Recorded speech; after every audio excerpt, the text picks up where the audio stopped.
जब ये लड़का उठता है तो चार बदमाश पहले से ही उसके ऊपर खड़े होते हैं, लेकिन किम सुनंगन उनकी तरफ देखता तक नहीं। इसके बजाय वो अपने हाथों और ऊपर खुले नीले आसमान को ऐसे घूरता है जैसे वो उन्हें पहली बार देख रहा हो।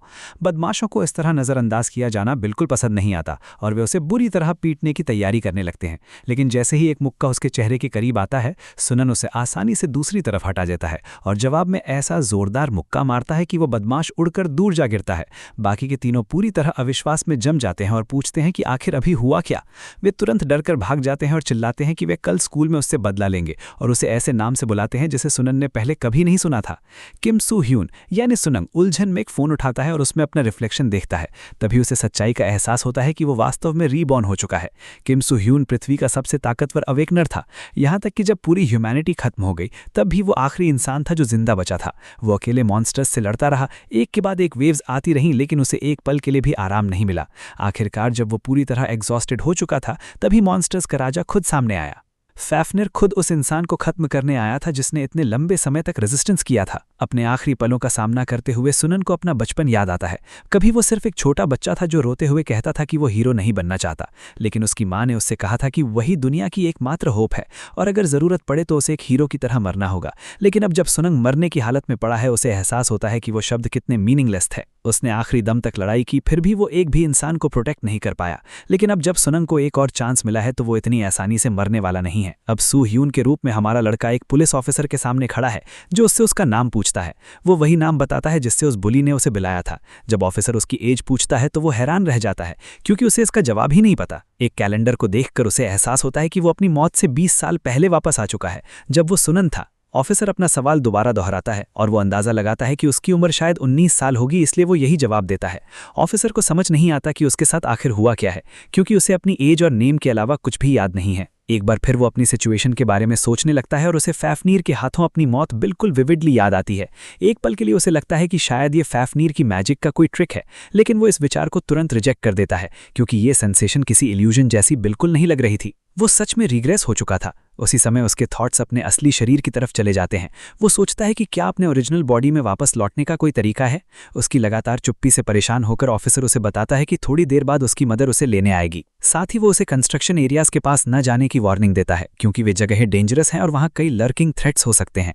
ये बात तुरंत उसका अटेंशन खींच लेती है। कुछ ही देर बाद सू ह्यून की मदर उसके पास पहुंचती है और उसकी चिंता में बेहद परेशान दिखाई देती है। रास्ते में वापस जाते हुए उसे पता चलता है कि उसका नया परिवार अभी अभी इस जगह पर आया है। जब वो अपनी मदर को पोलाइटली जवाब देता है तो वो इस बात पर कमेंट करती है। एक पल के लिए उसे समझ नहीं आता कि उस औरत से क्या कहे जो उसकी मदर होने वाली है। इसके बजाय वो उसकी चिंता करते हुए उसके चेहरे पर पड़े ब्रूजेस को देखती है और पूछती है कि उन बुलीज ने उसे कैसे पीटा। यहाँ तक कि वो ये कहती है कि अगर वो दोबारा किसी मुसीबत में फंस जाए तो वो उसकी हेल्प करेगी, जिसे सुनकर वो पूरी तरह बैफल्ड हो जाता है। उसी समय जब वे पार्क से गुजरते हैं तो उसकी मदर नोटिस करती है कि पार्क कितना खाली है। वो भी यही चीज़ नोटिस करता है। तभी उन्हें इसका जवाब एक मॉन्स्टर की ग्राउल से मिलता है। इससे अनजान उसकी मदर उसे अपने साथ चलने के लिए कहती है। वो जाने के लिए एग्री कर जाता है, लेकिन अचानक खतरे को सेंस करके स्टिफ हो जाता है और पीछे मुड़कर देखता है। वहाँ एक वुल्फ को देखकर वो शॉक्ड रह जाता है जो उनकी तरफ जंप करता है। वो अपनी मदर को बचाने के लिए उसे धक्का देता है और रियलाइज करता है कि ये कोई ऑर्डिनरी एनिमल नहीं बल्कि वॉर वुल्फ नाम का मॉन्स्टर है। अब उसे समझ आता है कि ऑफिसर ने जिन थ्रेट्स का जिक्र किया था वो यही मॉन्स्टर्स हैं।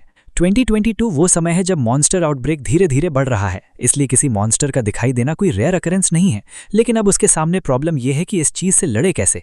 वेपन की तलाश में उसे एक अम्ब्रेला मिलती है जो उसकी एकमात्र सैल्वेशन बन जाती है। उसकी मदर को विश्वास ही नहीं होता कि कोई मॉन्स्टर है, क्योंकि न्यूज़ में बताया गया था कि इस प्रॉब्लम को हैंडल कर लिया गया है। वो अपनी मदर से मूव ना करने के लिए कहता है, जबकि उसका माइंड पहले से ही सिचुएशन से निपटने के लिए अलर्ट हो चुका है, भले ही वो अभी तक सू ह्यून के बॉडी का आदी नहीं हुआ है। एक वुल्फ उसकी तरफ रश करता है और वो अम्ब्रेला से उस पर अटैक करता है, जिससे वो उसे इंजर करने में कामयाब हो जाता है। तभी दूसरा वुल्फ पीछे से आता है और वो अम्ब्रेला को उसके मुंह में फंसाकर उसके अटैक को ब्लॉक कर देता है।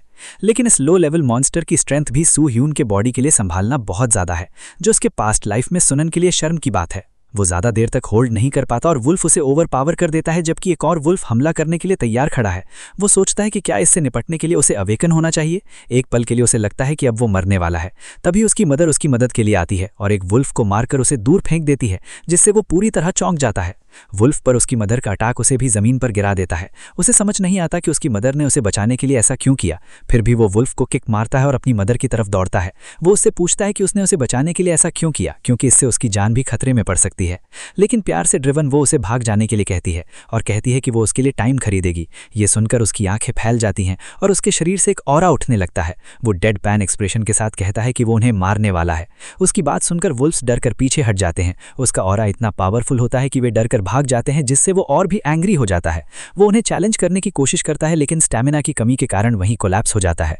उसे ये बिल्कुल पसंद नहीं आता। फिर भी वो उठता है और अपनी मदर को अपनी पीठ पर उठाता है। हालांकि इस ट्रेन के कारण उसका शरीर प्रोटेस्ट करता है। एक पल के लिए उसे समझ नहीं आता कि उसका नया एड्रेस कहाँ है, लेकिन आखिरकार उसे उसके वॉलेट में एड्रेस मिल जाता है और वो दोनों को घर ले आता है। वो अपनी मदर को काउच पर लेटाता है और फ़ोन चेक कर ही रहा होता है कि तभी उसे अपनी मदर की नींद में बड़बड़ाने की आवाज़ सुनाई देती है, जिसमें वो कह रही होती है कि वो भाग जाए और वो यहीं रहेगी। उसे देखते हुए उसे वो पल याद आता है जब उसकी मदर ने उसे बचाया था और फिर भी उसे उसकी मोटिव समझ नहीं आती। अपने बॉडी को चेक करते हुए वो महसूस करता है कि ये कितना फ्रेल है और इससे वो फ्रस्ट्रेटेड हो जाता है। उसे विश्वास नहीं होता कि वो इतने वीक बॉडी में रिग्रेस हुआ है सिर्फ इसलिए कि दोबारा फेल हो जाए। तभी उसके अनजान में हवा में एक क्रैक बनने लगती है। वो खुद को काम करने की कोशिश करता है क्योंकि वो जानता है कि अपनी सिचुएशन को असेस करने के लिए उसे यही करना होगा। अचानक उसकी नज़र अपने सिस्टम पर पड़ती है जो कंफर्म करता है कि वो अवेकेंड हो चुका है और उसी के साथ अबिस का एक गेट खुल जाता है। अब अंदर से देखते हुए उसका माइंड इस बात की तरफ जाता है कि इसका मतलब है कि ओरिजिनल बॉडी ओनर सू ह्यून में अवेकेंड बनने की पोटेंशियल थी। वो सोचता है कि क्या अब उसे इस नई आइडेंटिटी के साथ दोबारा शुरुआत करने का चांस मिला है। वो खुद को कंसोल करता है और याद करता है कि 20 साल पहले सू हिनगिन भी सिर्फ एक ऑर्डिनरी बॉय था। इसका मतलब है कि अपनी प्रीवियस लाइफ में भी वो इससे पहले अवेकेंड हो गया था।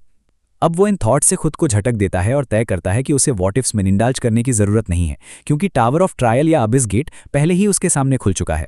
फर्स्ट फ्लोर को क्लियर करना ही उसे ट्रूली अवेकेंड साबित करेगा। दूसरे फ्लोर्स को क्लियर करने से वो और स्ट्रॉन्गर होगा। लेकिन दूसरे लोगों के अनलाइक जो सिर्फ ऊंचे फ्लोर्स पर चढ़ना चाहते हैं, वो जानता है कि टावर ऑफ ट्रायल सिर्फ उसकी हाइट से कहीं ज़्यादा है।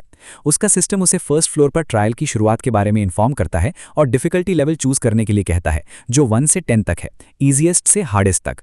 वो लेवल 10 चूज करता है क्योंकि वो जानता है कि इस मेथड से लोअर फ्लोर्स पर भी स्ट्रॉन्गर मॉन्स्टर्स होंगे जो उन्हें क्लियर करने के बाद उसे अच्छे रिवॉर्ड्स देंगे। रिस्क ज़्यादा है लेकिन प्रॉफिट भी ज़्यादा है।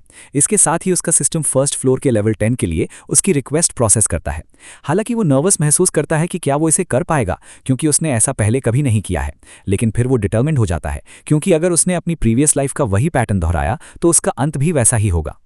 उसका सिस्टम उसे वेपन चूज करने के लिए कहता है और उसके सामने कई ऑप्शंस दिखाई देते हैं। जैसे ही मॉन्स्टर्स अपीयर होने लगते हैं, वो एक सॉर्ड का हिल्ट पकड़ लेता है। कुछ घंटों बाद सू ह्यून आखिरकार एक अवेकन के रूप में बाहर निकलता है। वो उन्हीं वेयरवुल्व्स के सामने खड़ा होता है जिन्होंने पहले उसे हर्ट करने की कोशिश की थी, और अब वे फिर से उस लड़के को टारगेट करते हैं। एक सिंगल किक के साथ वो अटैक करता है और यहाँ तक कि उसका अम्ब्रेला भी उस मॉन्स्टर को चीरने के लिए काफ़ी होता है। दूसरा वुल्फ अपने साथी का ये हाल देखकर डर जाता है, लेकिन उसे भी वही फेट झेलना पड़ता है क्योंकि सू ह्यून उसे भी मारने का प्रॉमिस करता है। इसी के साथ उसकी नोटिफिकेशन दिखाती है कि उसने सच में लेवल 10 पर फर्स्ट फ्लोर क्लियर कर लिया है और अवेकन हो चुका है। इसी बीच न्यूज़कास्टर ये स्टैटिस्टिक्स दिखा रहा होता है कि 2019 में डंजन्स के पहली बार सामने आने के बाद से उनकी संख्या में 300% की इंक्रीज हुई है। उनका पहली बार इमर्जेंस होना दुनिया को हिला देता है। साथ ही टावर ऑफ ट्रायल भी सामने आता है, जो नेचर में लगभग वैसा ही है और उसी समय अपीयर होता है, जिससे तुरंत पब्लिक इंटरेस्ट बढ़ जाता है। लोगों की दिलचस्पी की एक और वजह एस्थर स्टोन है, जिसकी मार्केट में मैसिव डिमांड है और जिसकी वजह से उसकी प्राइस भी आसमान छूने लगती है। हालांकि ज़्यादातर अवेकेंड लोगों को मॉन्स्टर्स से लड़ने के लिए प्रेरित करने वाली असली वजह दूसरों की मदद करने का कोई नोबल मोटिव नहीं, बल्कि प्रेशियस रिवॉर्ड्स का लालच और ग्रीड है। अब न्यूज़कास्टर जिस असली डिबेट की तरफ इशारा करता है वो है आउटब्रेक्स का डेंजर, यानी डंजन से बाहर निकलते हुए मॉन्स्टर्स। ओवरऑल डंजन्स ने अब तक सोसाइटी को काफ़ी फायदा पहुंचाया है, लेकिन ये वार्निंग हमारे बॉय का अटेंशन खींच लेती है, क्योंकि उसे वे आउटब्रेक्स याद आ जाते हैं जिनकी वजह से ज़्यादा डंजन्स के साथ स्ट्रॉन्गर मॉन्स्टर्स भी दिखाई देने लगे थे। 2028 तक ये रेट इतना बढ़ जाता है कि आखिरकार दुनिया अपने डूम की तरफ पहुंच जाती है। उसे वो समय याद आता है जब उसने मॉन्स्टर्स को मारा और आखिरकार फर्स्ट फ्लोर क्लियर कर लिया। ज़्यादातर समय वो अपनी पास्ट लाइफ के एक्सपीरियंस पर डिपेंड करता है, लेकिन समय बीतने के साथ उसके अच्छे स्टैट्स बढ़ते जाते हैं, जो उसे बाकी बैटल्स आसानी से पार करने में मदद करते हैं। अब फर्स्ट फ्लोर क्लियर करने के बाद उसके पास कई रिवॉर्ड्स और पॉइंट्स हैं। वो अचीवमेंट रैंकिंग में फर्स्ट प्लेस भी सिक्योर कर लेता है। वो ये देखकर अमेज्ड होता है कि फर्स्ट फ्लोर पर ही उसके स्टैट्स इतनी तेजी से बढ़ रहे हैं। अपने स्टैट्स को देखते हुए वो जानता है कि अब वो सेकंड फ्लोर पर जा सकता है। फिलहाल उसका पूरा इरादा इन पॉइंट्स का इस्तेमाल अपनी पावर बढ़ाने में करना है, इसलिए वो स्किल मर्चेंट शॉप में जाता है। वहाँ डार्क एल्फ नाम की सेल्स गर्ल बेली उससे वहाँ आने की रीज़न पूछती है और ईगरली उसकी हेल्प करने की ऑफर देती है, भले ही उसे खुद क्लियर आइडिया नहीं है कि वो क्या ढूंढ रहा है। उसे अपनी पास्ट लाइफ की बेली याद आती है। वो काफ़ी बड़ी कॉन आर्टिस्ट थी, लेकिन इस बार उसे एग्जैक्टली पता है कि उसे क्या चाहिए। वो उससे जंप स्किल और ट्रांसम्यूटेशन स्किल भी मांगता है। वो उसे हॉटली याद दिलाती है कि ये स्किल्स काफ़ी एक्सपेंसिव हैं। जंप स्किल की कीमत 150 पॉइंट्स और ट्रांसम्यूटेशन स्किल की कीमत 1000 पॉइंट्स हैं। बिना एक शब्द कहे वो उसे पेमेंट कर देता है, जिससे वो डिसबिलीफ में चिल्ला उठती है। उसे समझ नहीं आता कि इसमें इतनी बड़ी बात क्या है। वो समझाती है कि सेकंड फ्लोर पर किसी के पास 1000 से ज़्यादा पॉइंट्स नहीं होने चाहिए। वो कैजुअली जवाब देता है कि वो बस एक नॉर्मल प्लेयर है और वहाँ से चला जाता है। इसके बाद वो अपनी इन्वेंट्री, जिसे सब डायमेंशनल पाउच भी कहा जाता है, चेक करता है ताकि ये सुनिश्चित कर सके कि उसके पास सब कुछ है, जिसमें शॉर्ट स्पीयर्स, सॉर्ड, फूड और मेडिकल एड्स हैं। इसके बाद वो अपने खरीदे हुए स्किल बुक्स पर अप्रेजल स्किल का इस्तेमाल करता है। बेसिकली अवेकनेस को किसी पर्टिकुलर स्किल को सीखने के लिए मिनिमम अमाउंट ऑफ मैना ग्रेड की ज़रूरत होती है। ये दोनों स्किल्स उसे स्ट्रॉन्गर बनने में मदद करेंगी, क्योंकि जैसे जैसे वो इनकी प्रोफिशिएंसी बढ़ाएगा उसकी पावर भी बढ़ेगी। इसके अलावा कुछ स्किल्स ऐसी होती हैं जिन्हें प्रोफिशिएंसी के जरिए लेवल अप किया जा सकता है, जिन्हें लेवलिंग स्किल्स कहा जाता है। इन्हें हासिल करना बहुत मुश्किल है, लेकिन ट्रांसम्यूटेशन स्किल इसे पॉसिबल बना सकती है। ट्रांसम्यूटेशन स्किल के अलावा मैना कैटलिस्ट्स का इस्तेमाल भी वाइटल है।